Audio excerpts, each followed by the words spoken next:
Good morning, everybody. Welcome back. I hope your Tuesday is off to a great start. Dr. Stephanie Hansen with Sanford Health is joining us this morning. Good morning. Good morning. It's always nice to have you and your insight to all things health and wellness, but today's topic isn't necessarily a fun one, but very important. Yeah. That's because September is National Childhood Obesity Awareness Month.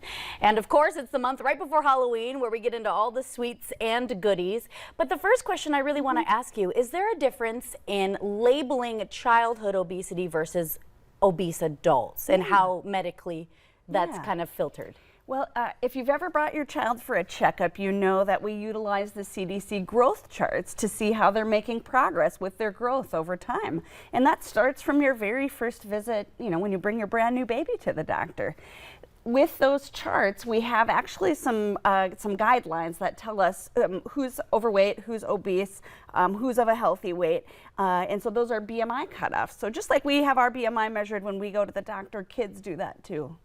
And this is kind of a tough statistic, but studies show that 1 in 5 kids in the U.S. are actually, in fact, obese. So what are some of the things that could be causing this that maybe people aren't necessarily aware of right off the top of their heads? Yeah, it's a combination of things. There's no one thing that leads to a child being obese. So some of it is genetic causes, some of it is lack of physical activity, some of it is eating habits, some of it is poor sleep habits. So it's really a multifactorial thing. And that goes for all humans. True. Not just the kiddos. Yeah. But how can parents and caregivers really help children try to maintain a healthy weight? And this can be a really difficult conversation for some parents with their children. So what is your advice?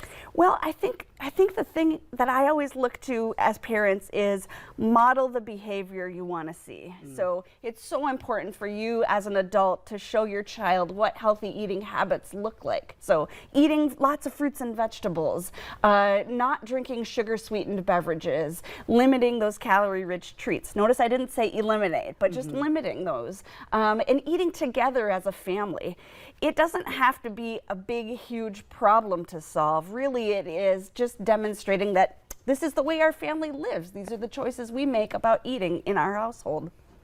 Like I said, it can be tough for families, especially talking with their children or even just self-reflection on the topic. Yeah. So sometimes it's easy to get stuck in what we already know. How can parents learn more? Yeah, so a great resource that's available is the Sanford Fit website, and that's got some easy things that families can look to, ideas for physical activity, ideas for healthy recipes.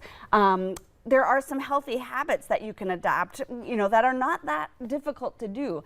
Really, it's about setting routines, setting those healthy habits, doing fun movement activities together as a family, really starting to ingrain those things early on. And we didn't talk about this beforehand, but it is interesting in the day and age of body image and how kids are kind of processing on social media or online and comparing themselves. As a parent, it's probably tough to deal with your child's mental health, right? But find ways to make that movement fun so it doesn't feel like, oh, you're not good enough as a kid. I know in today's day and age with all the technology, that can be really, really tough. Yeah, I'm glad you mentioned that about screen time. Screen time really limits your ability to get out and be active, but also limiting screen time helps you control the messaging that your child is receiving about their body image and about those expectations.